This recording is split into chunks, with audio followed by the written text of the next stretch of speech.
afternoon, everybody. This is rabbinic from the Localization Fireside Chat, and welcome to another recording of our episodes. Today, we are recording episode 129, and I have the honor and distinct pleasure to have with me Sam Millunchick. And Sam is joining us from London, I believe, right? You're located in the UK, right, Sam? Yes. Yeah. And Sam and I talked before, didn't we? This is the second conversation, right? Yeah, we had a first introduction call about a couple of weeks ago now, almost. Time flies when you're having fun. And we decided, hey, it was so good. Let's do a podcast on this one. Sam's area of expertise will let him explain it to you in details, but it's very, very interesting when it comes to communication. How do we communicate, high stake level communications, and how do we deliver those messages? Obviously, at that level, there's a lot of stress. So today I have a lot of two objectives. One is I want to get to know Sam. The audience wants to get to know Sam.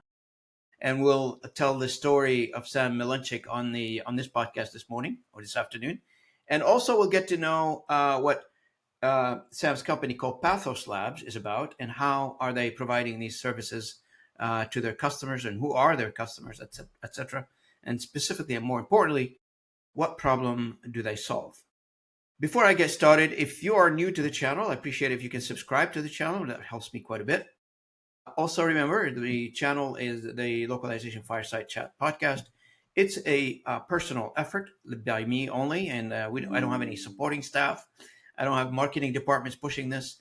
Just a personal effort. I do this out of the goodness of my heart, driven by passion to communication and bringing people closer to each other. So any little help, commenting, liking, sharing the content would be great help for me as well. Sam, welcome to the conversation. Thank you for having me.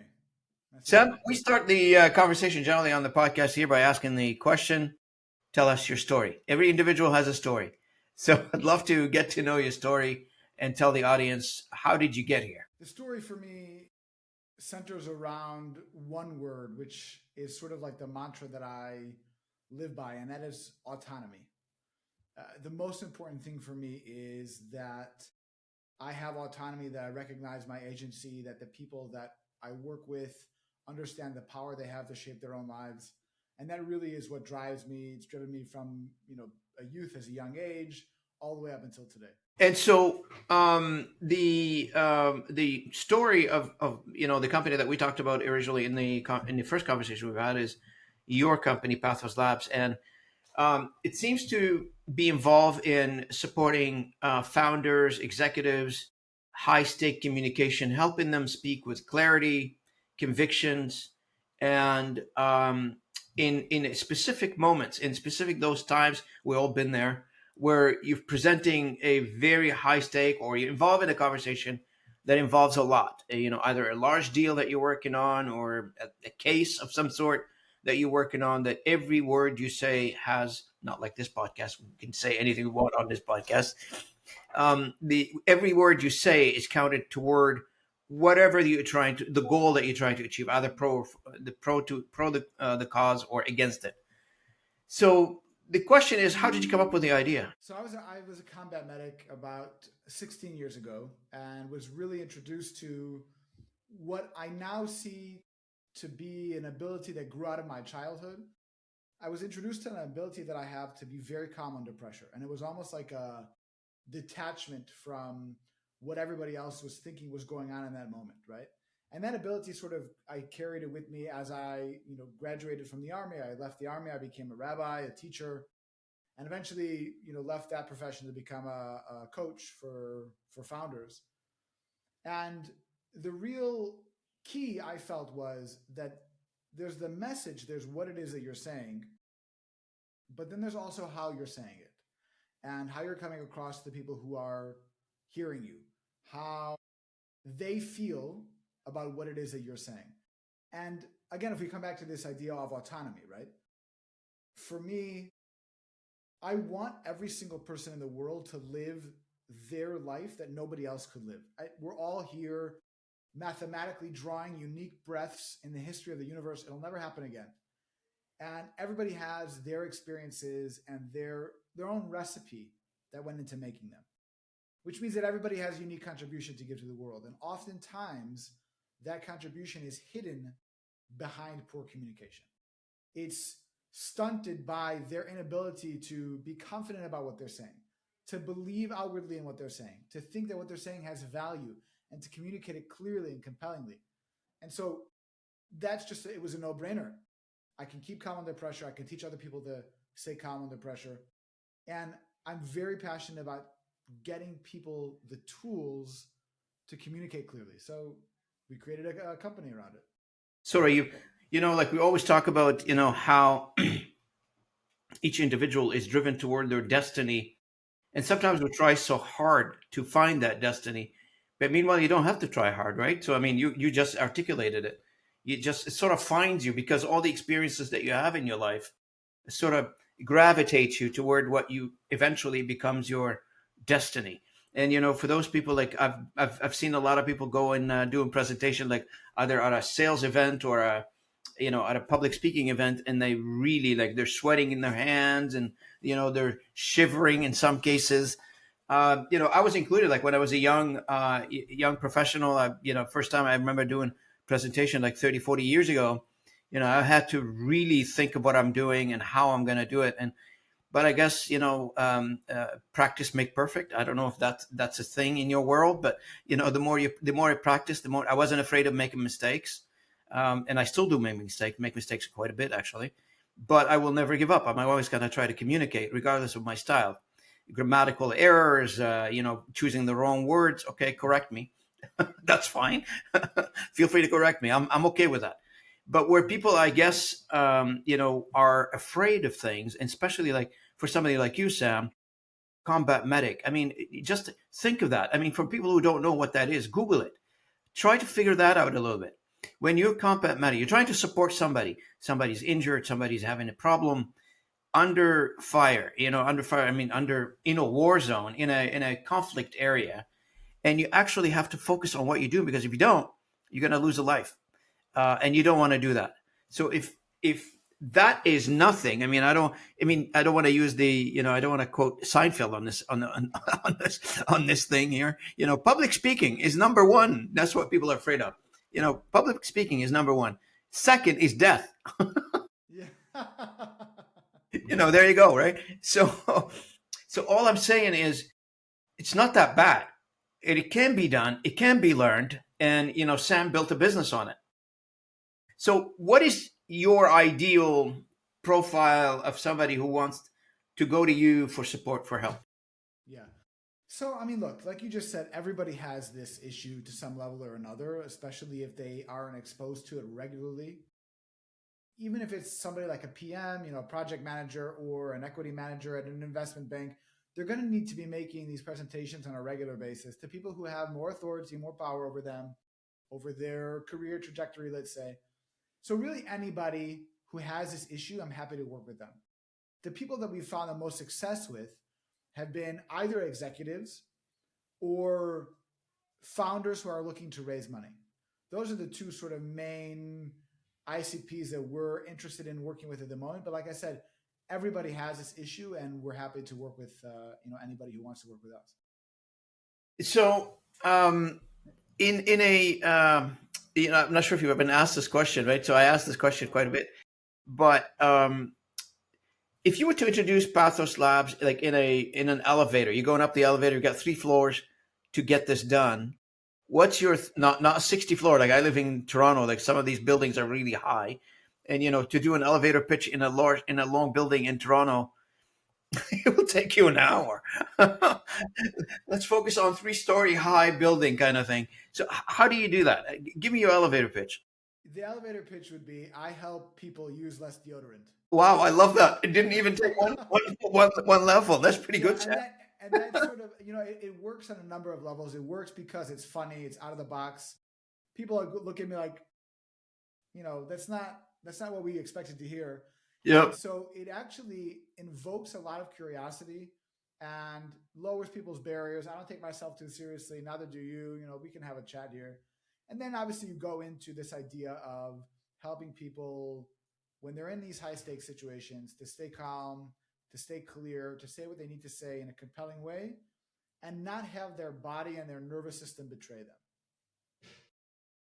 them. This is bringing I can see the use case for this thing, right? So I've met a lot of people that they could use. Like I was just talking to an individual this morning. I just met him, and we took a picture together, and I just put it on LinkedIn. Uchenna Okiki. I just met him from a company called the CFO, and they help companies get ready for investment.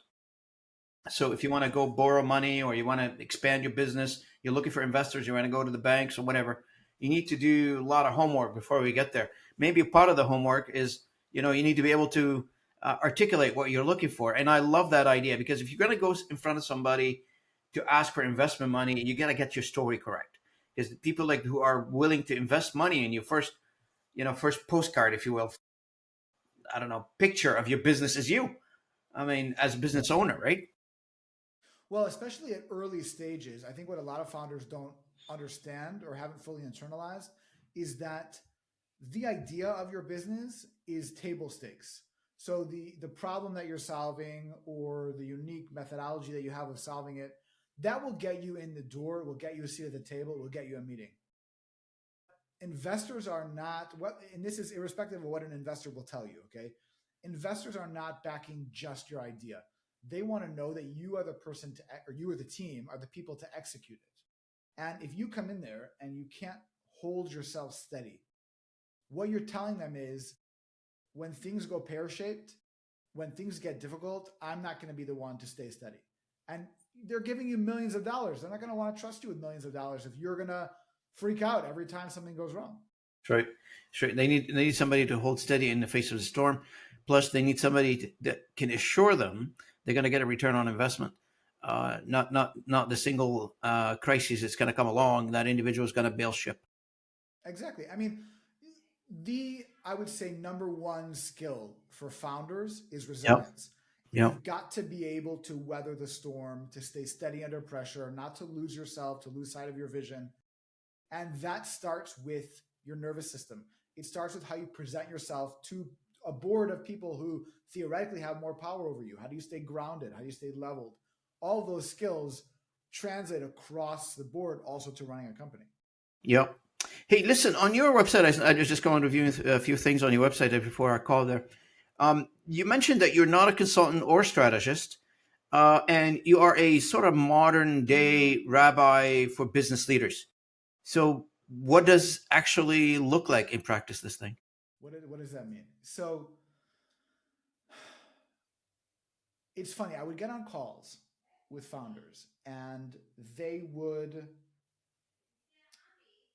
inevitably, when we're talking about nervous system, it affects the deepest parts of our upbringing, of the way that we relate to other people, power dynamics, the way that we view ourselves, self-esteem. These are deep and difficult issues.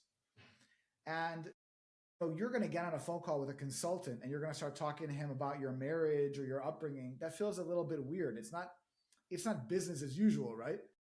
But to really make a change with somebody's inner world, you have to be able to hold space for the divorce and the difficult upbringing and whatever else is going on inside of that human being.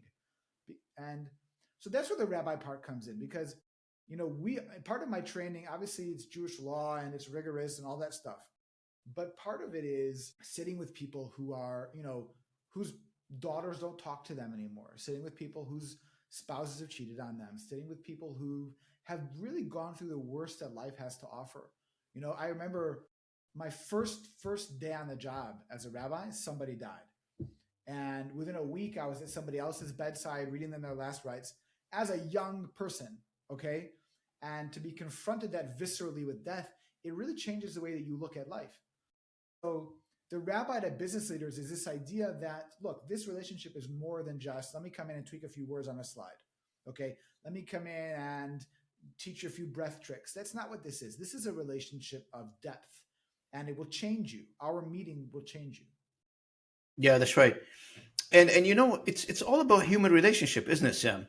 Like the people that you are in contact with in whatever situation is, right? So either in a grieving situation, like you just mentioned, Sam, and not just the family of the people who are impacted, but even you, who are supposed to be in a position of responsibility to calm people down. Now you're faced with an extreme scenario where you feel probably you need somebody to lean on, because everybody, it doesn't matter where they are, they probably can use somebody they can lean on and talk to, right?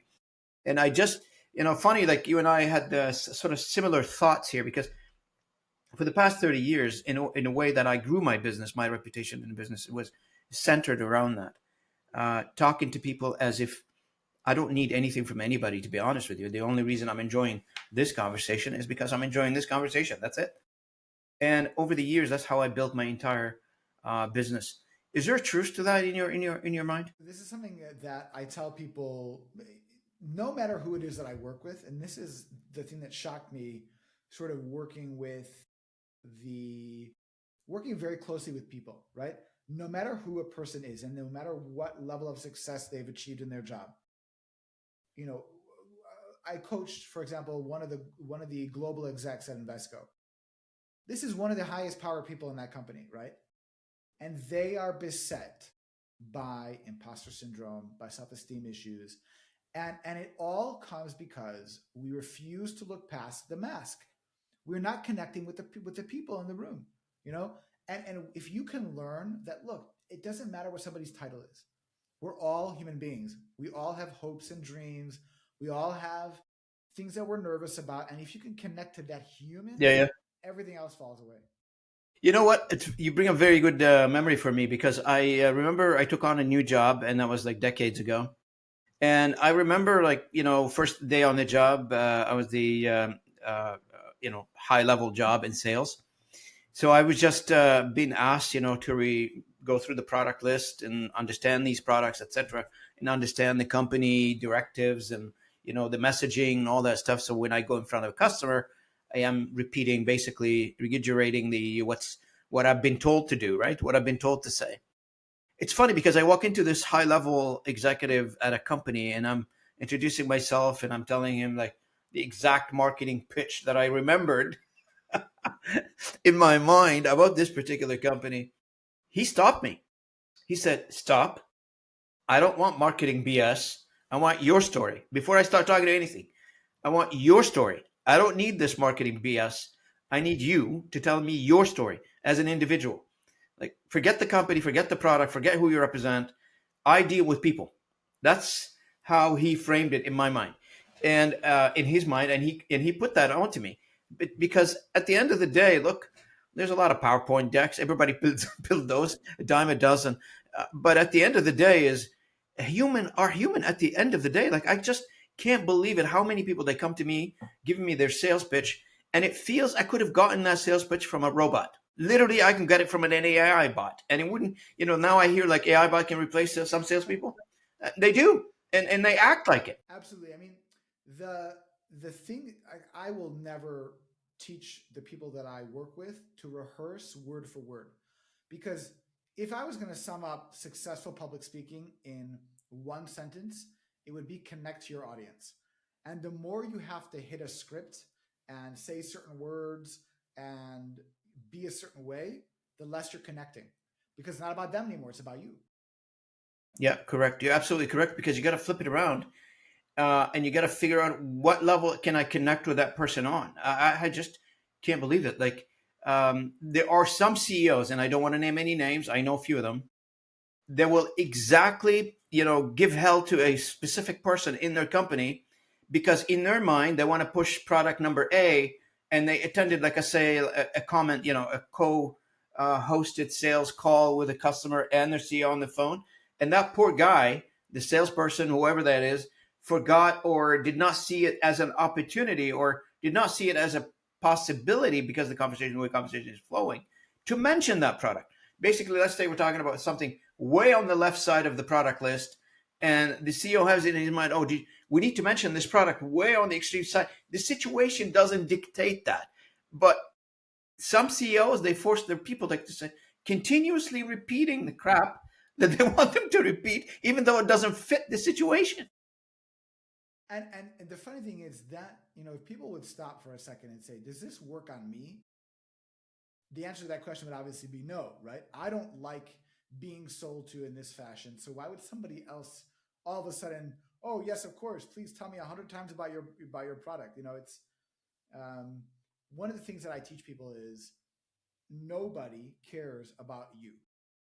They care about themselves. They're trapped in their own world with their own foibles, and they're thinking about how do I look and how do I sound and how are my hands. And so you need to try to talk to them on their level about the things that they care about. And they'll be much more willing and able to listen to you. There's something I also noticed, which I've experienced a million times, but I've noticed it on your website too. Is Sam, is the gap between what people mean and what people actually hear. And you talk a lot about that on your website. There's a disconnect between what you're saying and what the other guys are understanding, and that happens in everyday life. It happens with me and my wife sometimes. If you're married, you know what I mean. And if other people, like, there are in a situation where they, even in a legal form, that happens all the time. Sales form, it happens all the time. In a medical form, also happens all the time, and that's why we need. I keep talking. We need medical interpreters that they're certified to do medical interpretation, because a lot of times it's lost in the messaging, really. So the big thing is, for anybody can adapt their messaging, but how do you know what the other guy is looking for to hear in your words? So I'm coming into a meeting, I'm coming into a situation. Maybe I met that individual a couple of times, but I don't really intimately know what exactly they're looking for in my words. So, let's recognize there is a gap, and happens all the time. But how do we narrow the gap, and how do we adjust the messaging? I guess that would be for you. Yeah. So there's a number of ways. The first thing I would say is it depends on the level of research you want to do beforehand. Everybody will have a favored way of communicating, a favored way, certain vocabulary that they use or metaphors. And if they have any level of public presence, that will be online. Read their LinkedIn post, read a blog post that they wrote, look at a podcast interview that they did, and you'll see their style of communication. So that's one thing. You also could look at their background, see where they came from, what kind of things they're interested in. The other thing I would say, though, is you have to go into every single conversation without a covert agenda, right? The more that you go into a conversation trying to get something from the other person, the more focused you'll be on yourself. If I'm able to come into a conversation and say, you know what, I'm not trying to take anything from you, I'm trying to get anything from you, I'm trying to connect. That's it. You'll be able to listen to that person on a much more granular level with much higher fidelity signals and be able to understand what matters to them. Right? So just from our conversation now, what have I heard? I've heard that you've mentioned your wife. People might not mention their wife. So I know that you value your marriage and you want people to know that you're married. That's important. You've mentioned experiences you've had in your career. So I know that your career is important to you. The experiences you've had are important to you. You worked in sales. So I'm listening. I'm trying to understand who is Robin, what matters to him.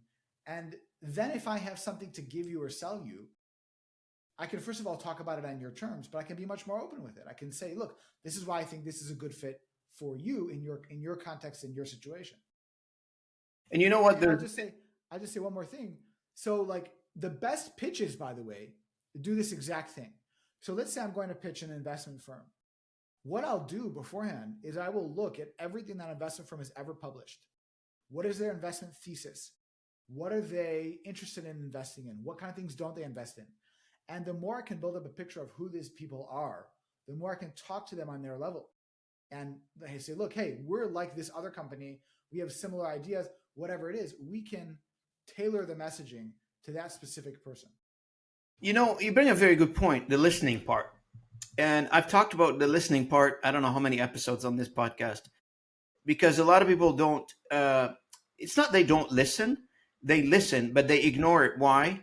Because most people, they walk into these situations that they're not calm into these situations. They're not walking into these situations in a calmly manner. And, you started the conversation by saying you've learned how to be calm under pressure. You've learned how to become more of a, I'm going to make sure that the situation is calm here because I got a job to do and I got to do it well, regardless of what's going on around me. And I noticed a lot of times, it doesn't matter what position you're in, sales, CEO, investment officers, whatever they are, they have a goal in their mind which set upon them by that performance review that somebody has given them a goal for the quarter, the month, or the year, and they have to achieve it. And every conversation they enter into, that goal is in their mind. I get that. I mean, we all have goals. Nobody wakes up in the morning with no goals. Everybody has goals. However, you can't get the goals to dictate your conversation. You can't walk into a conversation with somebody, and I gave that example a million times. Say, okay, my boss gave, I need to give two POs this month, and I'm on only one, and I need another one. So this conversation is do or die for me. And then it becomes a struggle internally by the salesperson. It blocks everything. Yeah, I don't want to listen anymore. I just want to, go 100 miles an hour selling you my stuff to get that PO from you, because if I don't, I'm out.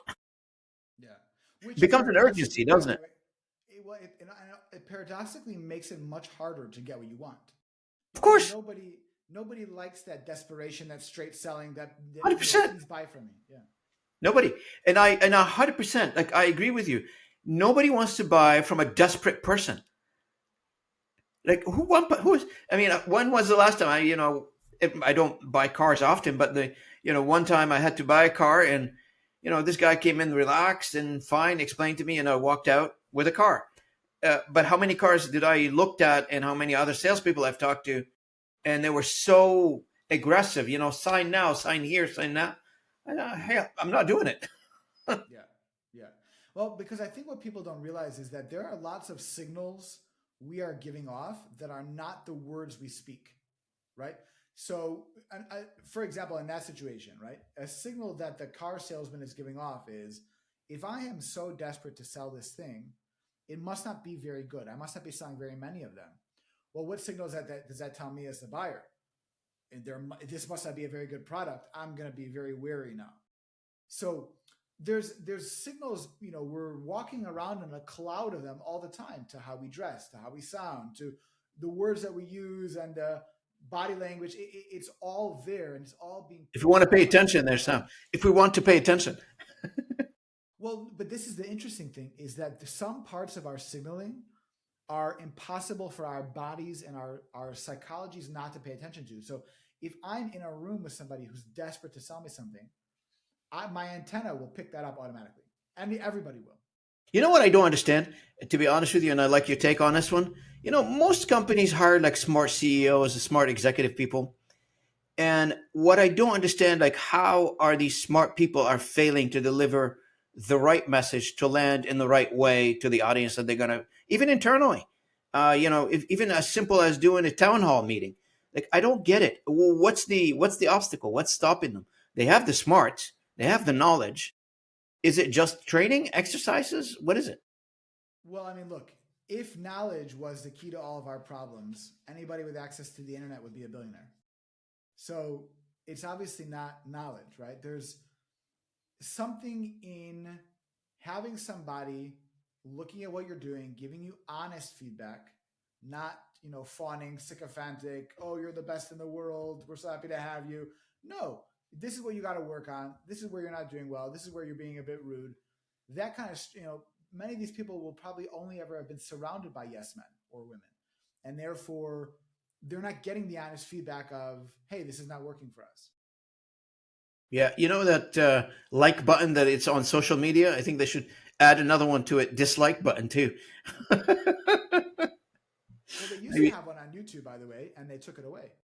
yeah, because now all you see is like, to your point, all you see is like people are fawning over things, but you're not seeing. And if you do see like some constructive feedback, you see it in nasty comments back to you or to the creator or to the content generator.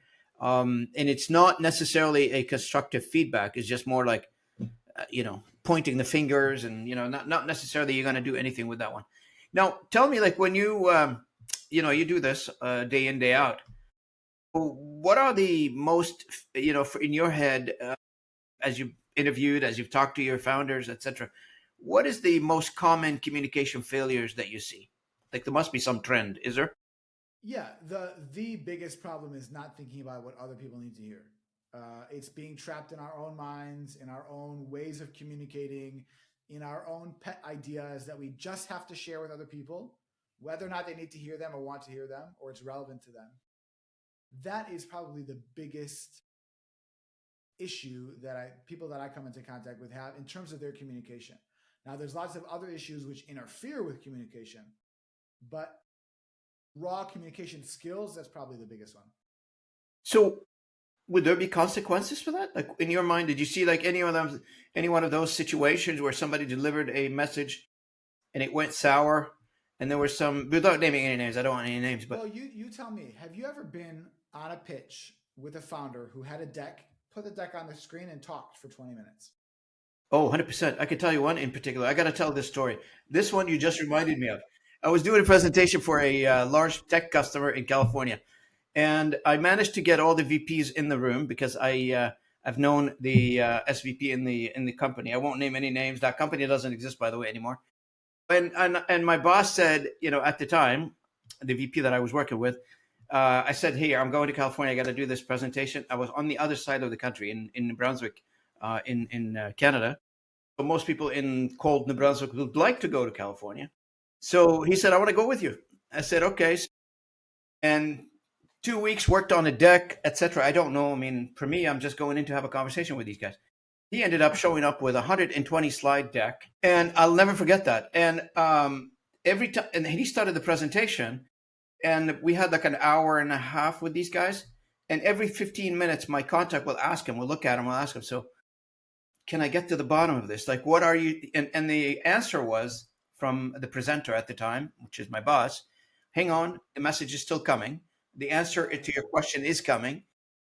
60, 70 minutes later, the guy just stopped him and said, hey, Robin, he looked at me, not him. He said, "What's this about?" I gave him the answer like in 5 seconds. That was the answer. He said, "Okay, you continue on with your presentation. I got my answer." I mean, yeah, that's the thing. People come in and they have this message. I'm going to share this message. I'm going to share this slide deck, come hell or high water. Is that because we crave the podium? People like to hear themselves talk? I don't think that that's the case. I think that people don't understand how to have a conversation anymore. They don't understand how to connect with people. All they know how to do, and I don't want to blame people or make them seem bad. We're not taught this. We're not taught that good communication is listening to what the other person needs to hear and meeting them where they are. We're taught selling is telling about my product, what do I do, why it's so great. Well, but you might not even need it, right? You might be somebody who doesn't need to communicate, and therefore it's completely irrelevant to you that I'm doing what I'm doing. But if I get out there and give you my pitch, I've wasted half an hour of your life. So I don't know that it's malice. I think it's just they don't know. They don't know, right? No one's ever told them. It's crazy. It's crazy. I mean, to some people, communication is an easy thing, I guess, like everything else, right? And to some other people, like I know, it becomes difficult for them. Like it is truly difficult because I really do, and it happens in every profession, not just necessarily being a communicator, which now it's required by everybody. It's funny because a lot of people say, "Well, I'm a programmer. I don't need to talk to people." Eventually, you have to talk to people. Or I'm an algorithm writer, or whatever. I'm a translator, whatever. I don't talk to people. Well, hang on a second now. That world is gone, and eventually you have to talk to people. So that part of I don't need to talk to people, so therefore I chose a profession where I don't have to talk to people, that's gone. Everybody now needs to talk to somebody. And hiding behind texting and WhatsApp and all the other messaging apps, sometimes guess what?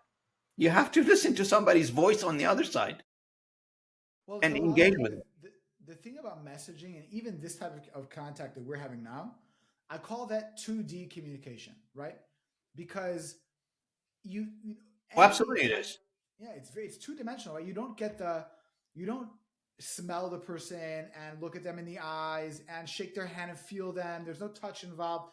We're very tactile creatures, right? We've grown up that way in very small tribes where we could get close to people. And you can meet somebody and give them a clap on the back and say, "Hey, it's great to meet you," and you really form a rapport very quickly. Whereas over Zoom or worse, text message, LinkedIn DMs, you're just pixels on a screen. So it becomes increasingly difficult to communicate the more layers of signal you take away. I was just talking to somebody, actually I just met last week from Ireland. He does nonverbal communication. cues like body language, facial expressions, what has not been said. And there is a science behind all this. Apparently, I've heard about it, but I'm not intimately familiar with it. As to how do you decode, this nonverbal cues, and that's part of the listening, by the way. Listening and observing, right? So I'm sure you're going to correct me on this one. So you listen to the words, what people are saying, but you also need to look at, how they're reacting to what you're saying. In terms of, you walk into a meeting, you start doing a presentation. And I've been there. Trust me, I've got scenarios for every one of them. I've been there doing a presentation, and everybody at the boardroom is nodding. I mean, nodding meaning they're sleeping, literally sleeping. I caught two people sleeping, and it's too long of a presentation, man. It's like you need to move on now. So yes, there are those situations where you need to look for body language. Correct me if I'm wrong on that one. Yeah. So body language is interesting because as a field, it's there's a lot of fine tuning. There's a lot of details, and the fine Mhm. details that you need to pay attention to. I tend not to teach body language to the people that I coach for a number of reasons, mostly because there are two ways to get really good at. I mean, I don't think that interpreting body language as a skill is something that my founders need. They don't need to look at the body language on a fine grained detail of the people that they're sitting across from, right? We know more or less what the major body language signals look like. We know when somebody's not paying attention or they're nervous, that kind of thing we get. What's more relevant for my founders is the body language they're giving off to other people. Now, I could train them in that, but what Mhm. I'm wary of is the more I give them to think about while they're talking, the less they're connecting. The more they're thinking about, am I touching my neck? Am I crossing my hands? Are my palms open or not? Am I displaying my vitals? Am I not displaying? And then they're not thinking about, how do I connect with Robin? So my approach is much more, look, let's fix the body language by fixing what causes the body language, the nervousness, the the nervous system which is out of whack, uh, adrenaline and norepinephrine that are flooding your system. Let's deal with the underlying issues of why it is that you're nervous and you're protecting yourself and you're rocking back and or whatever it is, right? Or you're shifting your eyes. Then everything else will take care of itself. Absolutely. So, for you, like for Pathos Labs, for instance, can you walk us through a typical engagement, and how do you start? For instance, what does progress look like? Over a few months, over a few weeks. I don't know how you measure that. Over a few years, not sure. How do people get engaged with you on a particular assignment? So we like to work together one to one with people. For I would say my ideal engagement length is at least 6 months because this kind of stuff takes time and it takes iteration and practice. Um, we have a very thorough onboarding process where we actually measure heart rate variability as proxies for dealing with stress. How I do you put you measure that? under. Oh, so you get a polar heart strap. It goes in your chest. You download an app called Elite HRV, which basically shows you live heart rate variability and heart rate. And then what I'll do is put people through a battery of tests on a call, and I can see it live how their heart rate's fluctuating. How they dealt with stress throughout that 45-minute period, So and it's a it's like, measurable exercise. Like it's not like a of hypothetical thing. course, no, I'm very against airy fairy type of stuff, even though a lot of what I do is, you would call woo woo or mindset work or whatever, but it needs to be measurable. It needs to be something that's scientifically backed. It's not, Yep. Yep. yeah. So, I mean, that's it. And we track that metric throughout the engagement to make sure that it's trending in the right direction. And, Do you monitor also the dilation in the pupils? dilation pupils, we don't, only because remotely it's very difficult Correct. to Yeah. measure. But I do measure, for example, words per minute, tonality, rhythm. Is somebody raising their pitch because they're getting nervous? Are they talking much faster? And Is that's there how you some measure footwork? success, basically, right? To measure it before and after. So that's one metric. Okay, that's a group or a group of metrics. The other metric is: are you getting done what you need to get done? Are you getting funded? Are you getting your board to back your Oh, did you project? achieve the goals, basically? Exactly. Are you getting what it is that you need to get, right? And so that takes more time. For example, I had 2 days ago a woman that I work with at the Church of England. She texted me. She said, "Oh, I got that promotion that we've been talking about," and coaching her through different ways to talk to her boss and present herself. And so the other section of, concrete goals. Can I achieve this? And so, do you do this like one-on-one with your people? Like, Yeah. how do you do it? Online? Do you do it face-to-face? So it's one-on-one. It's online. We are launching in Q1 of next year. Basically, there have been lots of people who've wanted to work with us, but the price point is just not right for them at the moment. So we're launching a much lower level thing, which is like, I don't know, like £1,000 a year, I think, or something like that. But it's a community. So it's, you get 2 calls a month, 2 calls a week, excuse me, and you have your peers. And so it's like 90% of what we do one-on-one, but for like a 6% of the price or something like that. And the idea there is that you can profitably do work like this in a group. The issue is when you're in a group, you don't get the results as quickly or as tailored. And when I work with somebody, the way I phrase it is this: I'll bring my expertise, you bring your problems, and we'll solve it together. And that's the kind of service people appreciate, I think. I was going to ask you about that whole community thing. You must have like some sort of a community to bring them together in exchange of information, that kind of thing. Actually, So I'm seeing a lot of that now. People in various industries, various initiatives are building communities, and those communities becomes like each other's ambassadors almost to solve problems, issues, learn from each other. Is that what you're aiming for? Well, the biggest thing for me about the community, apart from the education and the coaching and whatever, is the fact that you can have founders in there who see other founders struggling with the same thing, or you can have executives in there seeing other executives struggle with the same thing, and all of a sudden they're like, oh, it's not just me. Because the thing that I've heard the most from people across all the people that I've spoken to is, I don't belong here. I don't belong here. I got here. A guy's a VP in a major startup, and he's saying to me, I don't belong here. I got here by accident. Okay, maybe, but probably not. He doesn't want to be there, or why would he say? He's saying, he's like, I don't know. I lucked into this job and I lucked into that job, and he's. Oh, I see what you mean. He just says, I don't belong here, and everybody at every level feels that way. So the more you can bring these people together and show them that everybody feels this way, and it's normal, and you do belong, and we're working on it together, and you have ambassadors, and you have help. I guess the obvious question for this one is, in your perspective, in your opinion, is leadership trained or inherited, or is it inside of your DNA? Can you train somebody to be a leader, or do they have to be born with it? Well, look, I think that at the extremes, you probably can't. Meaning that there are some people who just are, I don't know if they're uncoachable is the right word, but they're just not going to get there, right? They're not, meaning it'll be too much of a lift for them to get from where they are to where they need to be. Most people who are not on the tail ends, of course it's coachable. No, there's nobody who's born a natural leader. You pick it up from your environment, from your parents, from the friends that you're exposed to, from secure attachment in your home life. And later on, if you haven't had those things, you learn them. Yeah. And that's what I was just going to say with, when people say, oh, I don't know why I'm here, kind of a comment to you.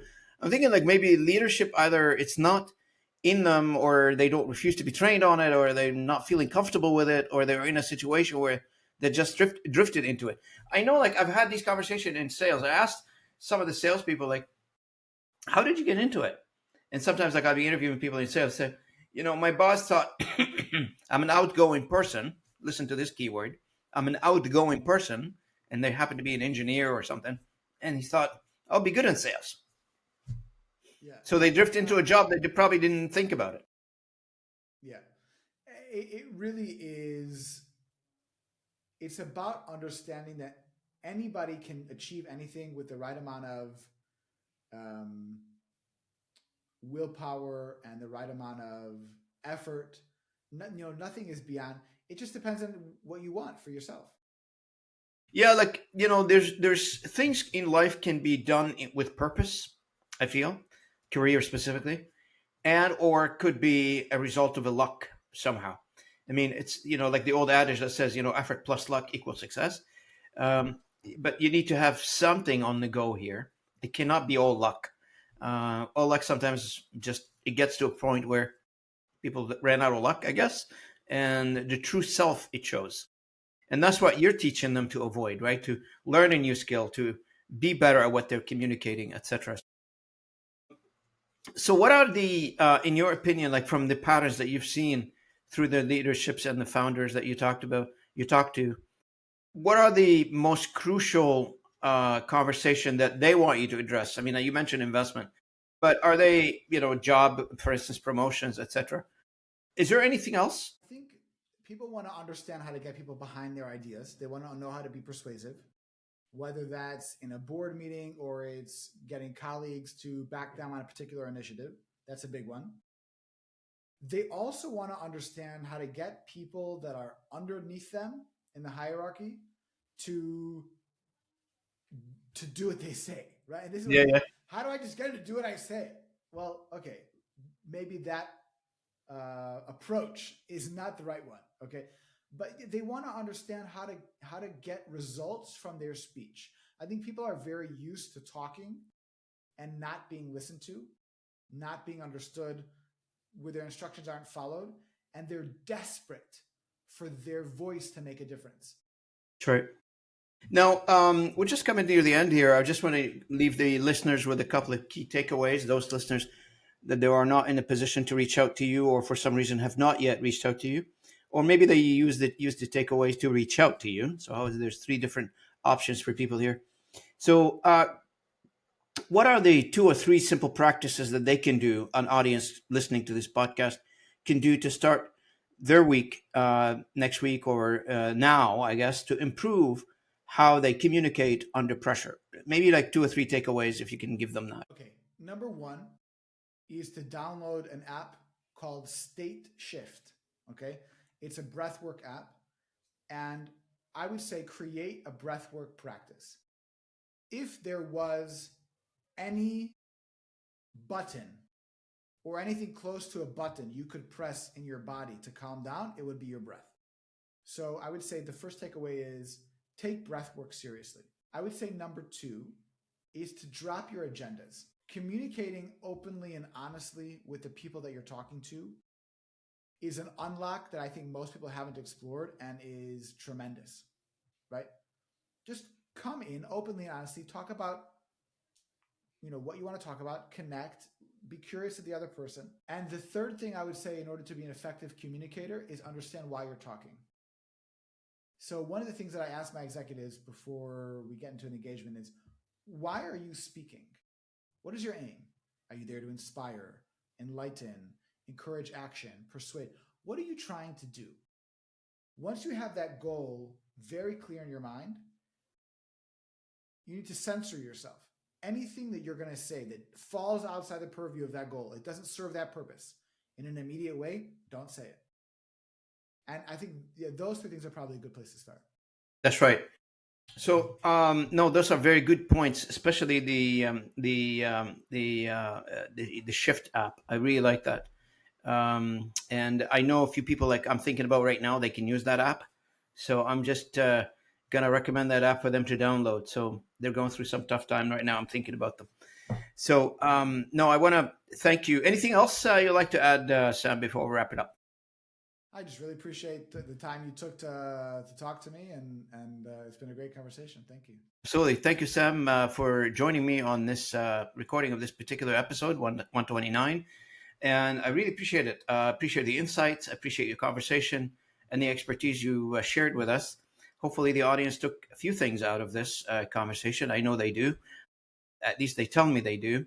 So we'll see how that improves their lives. And if you guys have been, impressed or curious about this particular conversation with Sam, please feel free to reach out to him. He's connected with me on LinkedIn. For those who are looking to connect with Sam, you can reach him out directly on LinkedIn, or you can reach out to me and I will introduce you to Sam. Happy to do that. If you have any thoughts about future episodes, I would hope that you would share with me, and we'll build the next episodes to meet your needs or to address your topics. In the meantime, if you don't mind liking, sharing, commenting this podcast, I really appreciate it. From Sam Millunchick and me, Robin here, I would want to wish you a great end of your day. We are Thursday here, and we're coming up to the end of the day. I know it's late for you, Sam, in London. So wish you a great end of your day and the rest of your week, and I will see you at the next episode. Appreciate it.